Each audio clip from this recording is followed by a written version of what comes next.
Happy New Year, everyone. And honestly, this year we've got to do it a bit differently. We got to get out of those cycles that we've been trying to do every single year and somewhat not succeeding at. But this year's going to be different. So stick around if you want to know how to plan your year differently and how to just really get to what you want to get to. 2024 for me was not a bad year by any means, but it was not a great year.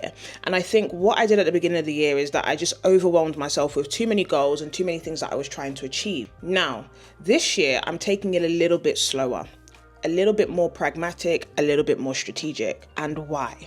So during mid-2024, amidst all the different things that were going on, including pursuing a new job, launching out a new business, just understanding myself a bit better and what was working for me, I decided to create a project plan that had very clear bullet points. I believe it was around 3 bullet points in each subheading, like finance, health, etc., etc.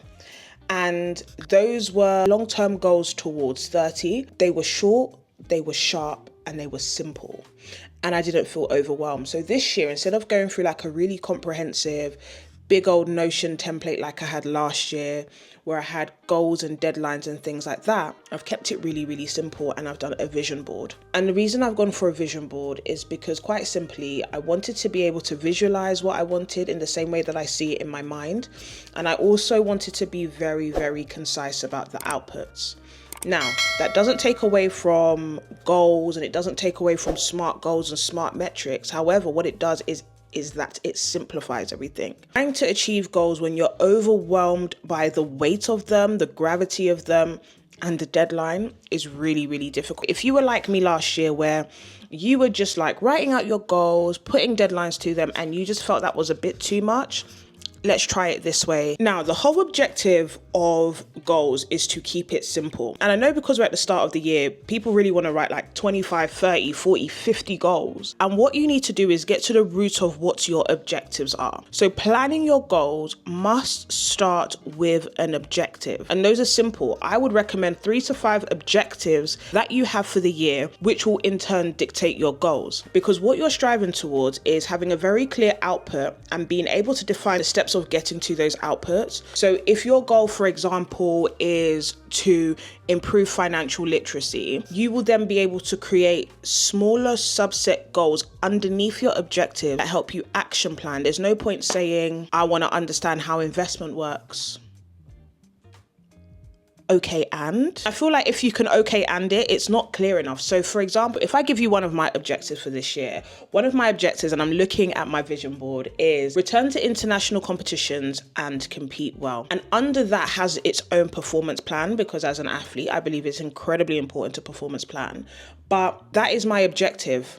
Return to international competitions and compete well. And in that, there's going to be steps. So there is a procedure to be able to get to international competitions. There are qualification protocols and there are weight classes, etc., etc. Those inform my goals. So then I can say, okay, work with a nutritionist to achieve a new lighter body weight by March, or ensure qualification standard for XYZ is achieved by the deadline. That starts to inform my goals because I have a very clear and distinct objective.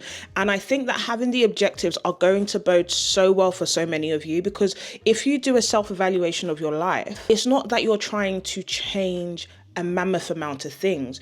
You just have several key values and principles which you are constantly striving towards. And by highlighting the 3 to 5 that are a priority for this year, you are able to then create actionable steps that keeps you going. Because sometimes when you overwhelm yourself with like 30, 40, 50 goals, trying to tick those off sometimes becomes really difficult. You start to lack motivation. You start to look at whether it truly aligns with what you are trying to envision for yourself. So it's all good and well saying you want more money, you want more this, you want more that, but those all feeds into a core value, principle, and objective that you have. So with my vision board, and I'm not sharing my vision board, I feel like a vision board is very private. I just kept it really simple, and it's pictures. I've avoided using pictures of strangers. I don't want to try and have someone else's life because I don't know the cost that they gave for that. So I've used very simple pictures, and I've used a lot of references to myself, and that has allowed me to put very key titles and descriptions on top of them. And on the second page, I have gone through with my objectives and some of those smaller goals that fit into those objectives. But if you were just sick and tired of last year and how you did plan things, you've got to change it this year for success. So firstly, keep it simple.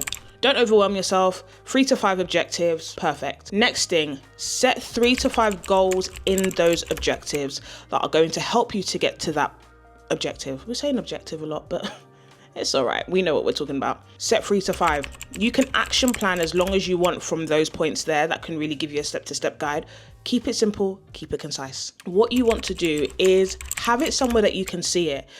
The thing and the issue that I found with my goal sheet, although I would reference it to the point where I may have not had a great time, a great quarter, or maybe just experiencing some down moments, and that's like mental fatigue, burnout, and things like that, I noticed that I wouldn't check it. So if I'm not checking it, I'm not aligning myself to it, I'm not motivating myself by it.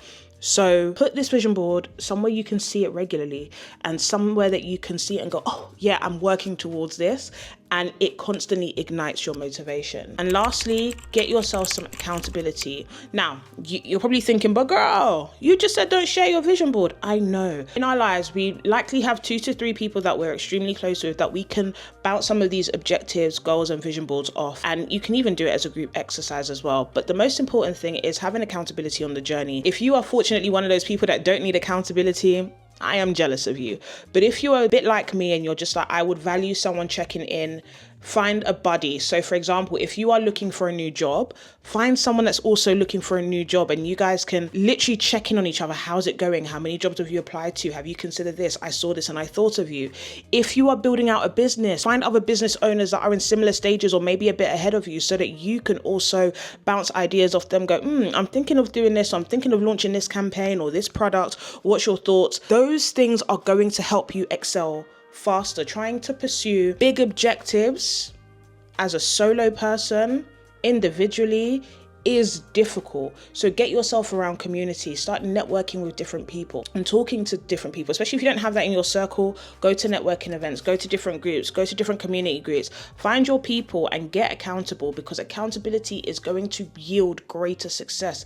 It's the same with health, training, and fitness. Find yourself someone who is trying to work towards the same thing as you and do it together. So if you are ready to absolutely smash 2025, I hope that you really enjoyed this video, and there will be more. So if you really enjoyed this video, like, comment, and subscribe, because we are going to continue this year improving self. The priority is self-development, self-improvement, being our very best version. And I will be sharing my journey and my experience going through that and constantly striving to be better. And I hope that you will join me, and I hope that this blesses you as well. So if you made it all the way to the end, drop a heart, and I will see you in my next video.